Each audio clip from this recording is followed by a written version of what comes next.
Trash, Part 4, Chapter 6. Raphael, running for your life 2 times in one day? We were so scared both times we thought our hearts would just blow apart. But the thing is, when you thought about it later, Rat had been chased so often and grabbed at so often that he must have had extra senses. When he was on the station, it was bad, but it could be bad at Valhalla, too.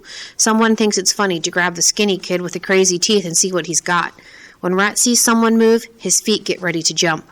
The policeman with the gun was slow, but what was so dangerous was how many more there might be and how quick we had to be. Rat led and got to the edge of our roof and over a low wall. From that we hopped down onto a long warehouse roof, and we ran right along its guttering. We were clear for a moment, but then we saw a policeman in the grass below, bursting through a gate, and it's the same thing again. His gun's out, and he's got a whistle to his lips. He had no chance to fire because we got straight round some chimneys and then up the slope. But he'd have a radio, and soon they'd be all around us, and we all knew that. We had to think so quick. And let's just thank Rat again for being the one who'd got to know the area. He was the one who spent the time checking in with the street kids, so he was the one who saw the chance and went for it. The next door building was the very one where those children lived, where we'd all spent that one night. Rat saw at once we had to dive back in among them. How were the police going to take in 100 kids? It was the smartest thing he ever did. Now, the place they lived, the place we were opposite now, was a big old block of flats that had caught fire years ago. Just a big, black, ugly cement thing, nobody knowing what to do with it. The gang lived there, 100 or more, scavenging, begging, sweeping, and doing things you don't want to know about. They'd get cleared out and come back again, then a big clear out, and back they'd come. That's how it always was in these old places.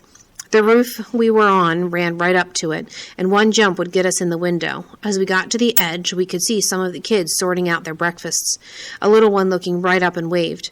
It was a long jump to get to it, and I know Gardo and just looked for a moment, too scared to try.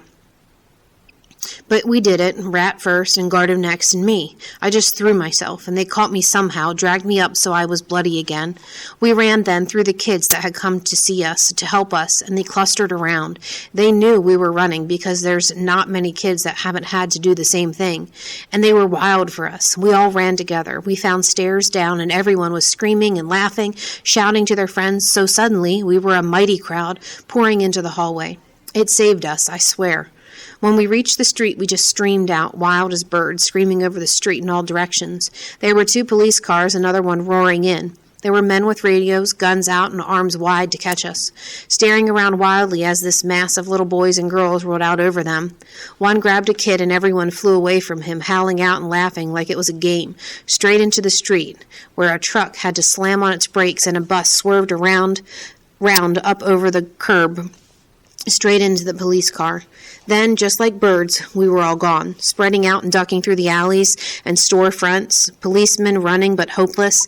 It was all 3 of us and about 5 or 6 other boys, but then they flew off on their own, and the 3 of us were safe, still running till we reached a road.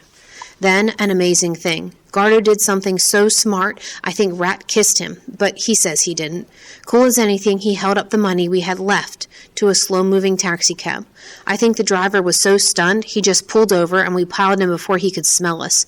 A few minutes later, we were off again, on the South Superhighway, and he had twice the fare in his hand, and he was smiling too.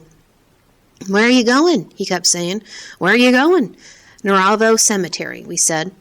Where else would we go? The square on the map.